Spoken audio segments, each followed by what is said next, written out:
Okay, I have to film my reaction. Oh my god, I'm so happy. What? It's 5 a.m. Classic me, but how the no, this can't be. What the fuck? I'm so happy right now. Okay. I just made money online for the first time in my life.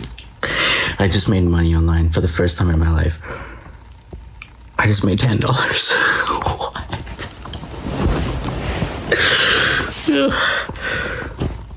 It's someone I know, but like, that's incredible.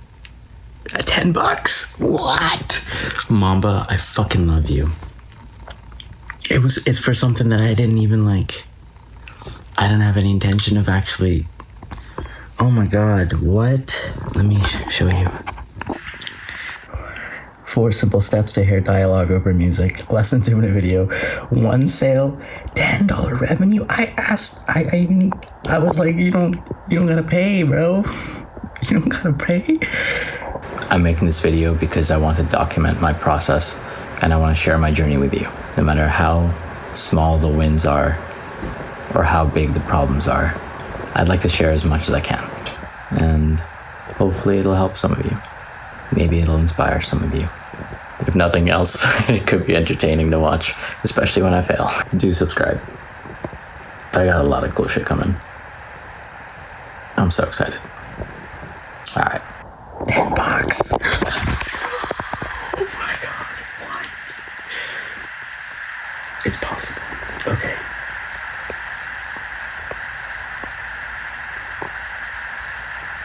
That's insane. Oh my god. Okay, I just gotta. Okay, this is the review he left. What a legend. Daniel. Mamba, fuck yeah. I love Mamba. Mamba is a G. He is such a G. Daniel Mamba Adoy. I love that guy. This is what he said. Oh, this is it. 4 simple steps to hear dialogue over music. Less than 2-minute video. That's what he said. Daniel Adoy. Let's fucking go. This is brilliant. I don't have a background in audio engineering or music production, but I do have a big appreciation for a well-balanced vocal plus music mix in talking head video content. Abdi, you saved me and future viewers a lot of pain from listening to my harsh voiceovers. Thank you for putting this together. Oh my god, that is insane. What? If you want to check out the product, I've linked it down below. I learned that simple trick from a Grammy-winning engineer, so shit's gotta be good, eh? Anyway, back to the video. Dude. Oh, I'm so grateful right now. I'm also just like, fuck it, post-it mentality. I posted my first YouTube video the other day. Okay. I'm so excited. I still can't believe it. Oh my goodness. Okay, Daniel. I actually want to quickly talk about Daniel. Daniel is a legend. I basically met him through Tom Noska's Time to Build, and he was a previous cohort member. Like, he was a student in the program, and now he's one of these, like, what he teaches, he does all the practicals, and dude, he saved my ass a bunch of times. He has really been valuable, like super valuable to Time to Build, and also just to me. Just has the best energy, man. Like, this man is like, and now he's the first person to ever give me. He's the first person to give me money online. $10. Oh my god. This changes everything, it feels like.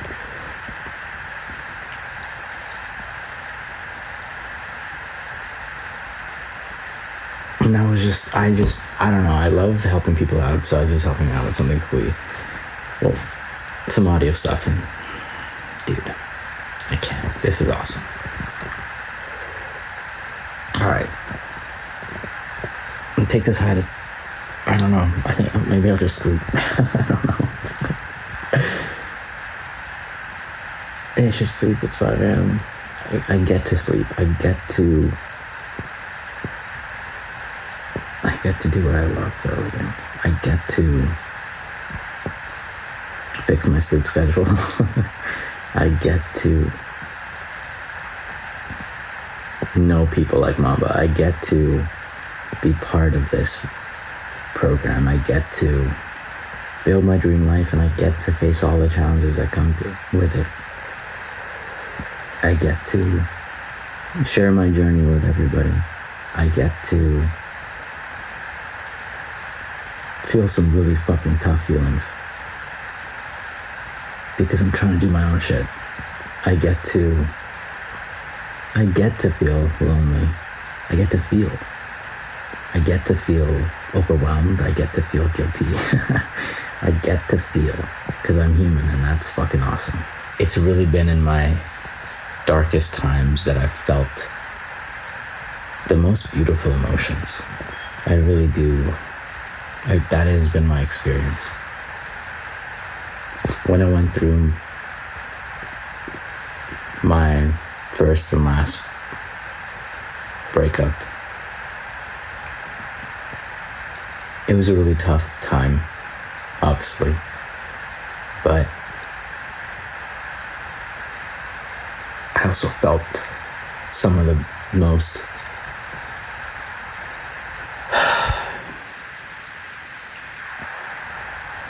I remember, and I still feel, I remember feeling so grateful for the people around me. And I had to seek out that company. My friends weren't immediately around me, so I traveled and I made that available, and I spent a lot of time with them, around them. It really did mean the world. And now I'm all alone in Thunder Bay. All my friends are in New York City, Toronto, England, in these really exciting places. And for the last 8 months, I've just been in the middle of nowhere, Canada, on my own. And it's not been easy, but I get to be here. And the reason why that's so awesome is because it means that I get to do what I love and build a foundation for the life that I would like to live, and the life I will live. I get to double down on what I value and what I align with in a way that I just would not have been able to anywhere else. I get to have my own set of challenges here with family who still find music forbidden. They still feel the way that they feel about it. But I get to come at that with acceptance, and I really do get to be with them and love them and take care of them. In a very, very real way. And this last year, I know for a fact I'm going to look back at this time for how special it is. And it is currently, in this present moment, it is. Even just 3 years ago. Even just last year, I would not be able to dream of what I've been able to do. Making a living off of music. Are you kidding me?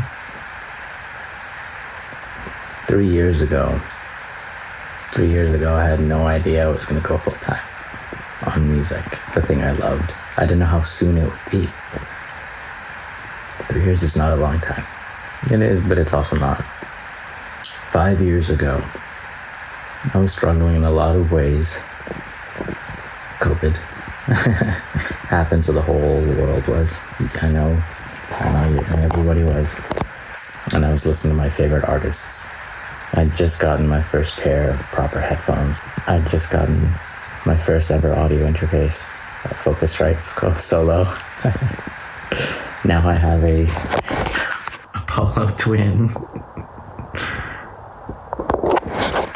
And I remember hearing every little detail, and I just wondered, is there any way that I can make something like this, even remotely like this? And the answer to that question I answered last year when I broke down those songs and was able to do that, even if it was just a little bit of it. And there's so much to learn, but I was able to take the feeling that I felt, that feeling, that hug, that I call it a hug, the low-end hug. Called it nostalgic music that gave you a hug, but it's really the hug is stuck with me. The sound, I was able to take that feeling, even if it was shitty in maybe the mix, or it didn't have XYZ, but it had the feeling, and I was able to put them into the songs, and I was able to share those songs with people. I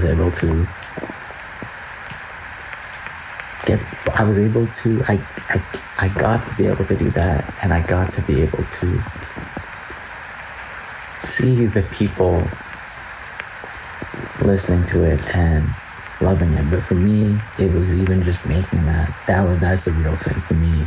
It's the creation process that I love, but it was just a cherry on top that people actually heard it. But obviously, as producers, we want, as people that make music creators, we want people to obviously listen to our music. But I started with the feeling, and everything else was an afterthought. Last year, or 5 years ago, listening to one of my favorite artists. No, I just could not. I would not have been able to tell you. I would have been thinking, where would I be in 5 years from now? Well, here I am. 10 years from now, or 10 years ago. We'll get to 10 years from now in another video, hopefully. 10 years ago,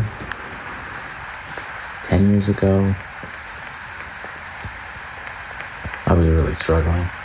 10 years ago was around one of the hardest periods. It was the hardest period of my life, when I was 16 to 18. That was a tough time, because family was just not good with the family.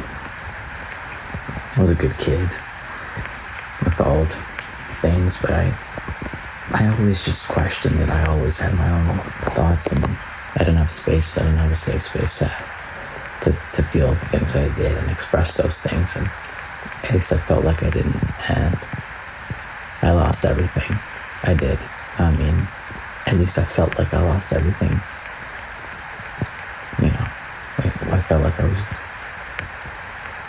had lost or gonna lose my family, God, aka faith, and myself, and my purpose. And I had to reinvent myself.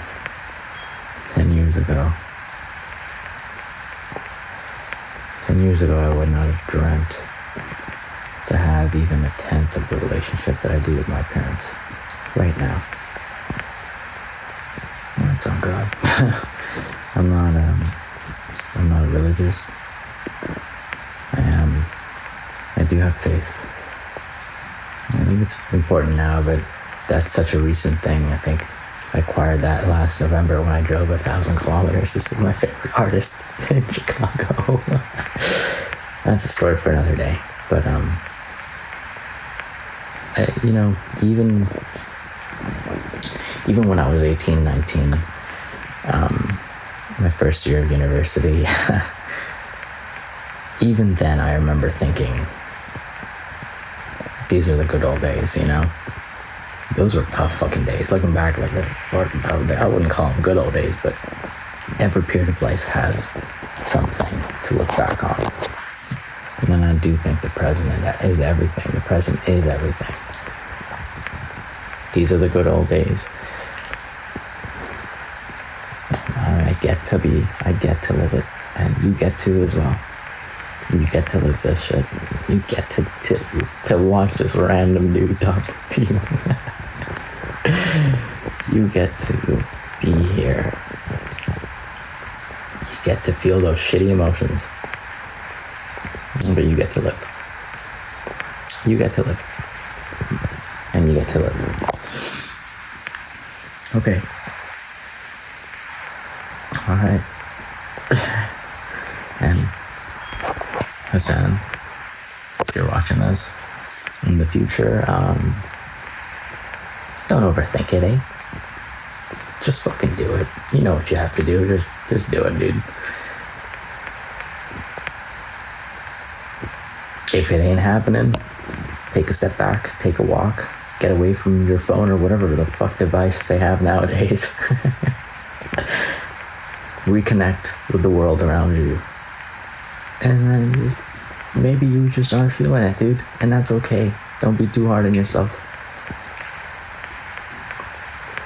Maybe you're probably feeling a lot of different ways that you can't even tell. But you will. You just sit down and you feel that shit. And keep on doing it, okay? Don't stop. Just don't stop. Show up and you're good. Remember where you started from. Don't forget it. Remember why you're doing this? Because you love creating. Because your purpose is to make the best music. Your purpose is to make music that makes other people feel the way that you feel when you listen to your favorite artists. Your purpose is to help other people create. Your purpose is to provide for your family. If you have a future one right now, then just fucking tell them you love them, dude. Hold them close. Kiss them.